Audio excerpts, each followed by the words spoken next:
Assalamu alaikum. Good morning, ladies and gentlemen. And at the same time, a serious breaking news. সেটা হলো যে ইজিপ্টের সাথে আর্জেন্টিনার যে ম্যাচ যেটা হয়ে গেল 2 দিন আগে, এবং সেই ম্যাচের পরে ম্যাচের যে বাজে এবং হরিফিক, অ্যাপলিং এবং ডেভাস্টেটিং, ডিস্ট্রাক্টিং, আমি যদি বলি আনএক্সেপ্টেবল রেফারিং যেটা হয়েছে, সেই রেফারিং এবং পক্ষপাত বায়াসড রেফারিং যেটা এগেনস্ট ইজিপ্ট, সেটাতে কন্ট্রোভার্সি এমন পরিমাণে পৌঁছেছে যে বিগত কয়েক দশকের ভিতরে ফুটবল ম্যাচের কোনো ধরনের ডিসিশন নিয়ে এমন সমালোচনা হয় নাই। ফর এক্সাম্পল, মানে পৃথিবীর অন্যতম ফুটবল ম্যানেজার বা coach, for example former Chelsea boss or coach Jose Mourinho, উনি বলেছেন যে মানে এই ইজিপ্টের সাথে রেফারিংকে উল্লেখ করেছেন যে এ ডেলাইট রবারি এগেনস্ট ইজিপ্ট, এটা এই বাজে রেফারিংয়ের ব্যাপারটা উনি বলেছেন। তারপরে আপনার তেরি অনরি, ফ্রান্সের বিশ্বকাপ জয়ী তারকা, উনি বলেছেন এটা হচ্ছে যে রীতিমতো রেফারি যুদ্ধ ঘোষণা করেছিলেন আপনার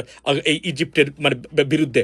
সো এরপরে হচ্ছে অ্যালান শিয়ারার, ইংল্যান্ডের সাবেক striker Alan Shearer, Wayne Rooney থেকে শুরু করে মানে ইভেন আপনার এই বিশ্বব্যাপী গ্যারি লিনেকার, বিশ্বব্যাপী বিশ্বের সবচেয়ে বড় বড় ফুটবল তারকা, কমেন্টেটর, জার্নালিস্ট, স্পোর্টস জার্নালিস্ট যারা আছেন, তারাও এটা সমালোচনা, এবং রীতিমতো ফিফা রীতিমতো বিধ্বস্ত অবস্থার মধ্যে পড়েছে এই নিয়ে।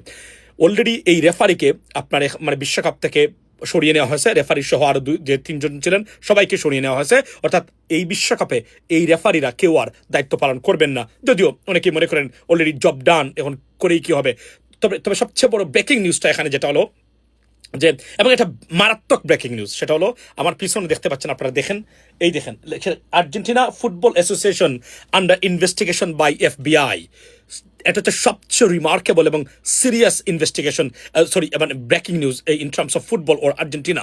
সেটা কি? সেটা হচ্ছে যে La Nacion, one of the famous newspaper in Argentina, এবং অলরেডি এটা সারা মিডিয়াতে ছড়িয়ে গেছে, সেটা হচ্ছে যে আর্জেন্টাইন ফুটবল অ্যাসোসিয়েশন বা মানে AFA বা AFA আমরা যোগ করে বলি, সেটা আন্ডার ইনভেস্টিগেশন বাই FBI এবং ইউরোপিয়ান ইউনিয়ন, ইউরোপিয়ান পার্লামেন্ট।